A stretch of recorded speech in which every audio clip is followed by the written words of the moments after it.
ziua, domnule Ionescu Mihai! Jucați San Andreas! Mâine se deschide serverul!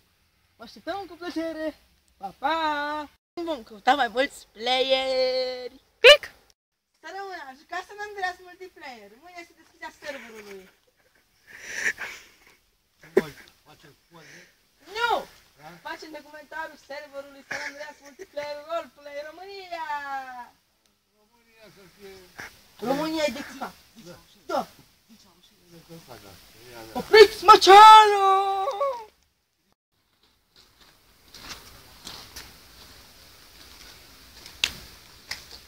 Joacă San Andreas! Joacă San Andreas! San Andreas multiplayer! Roleplay România!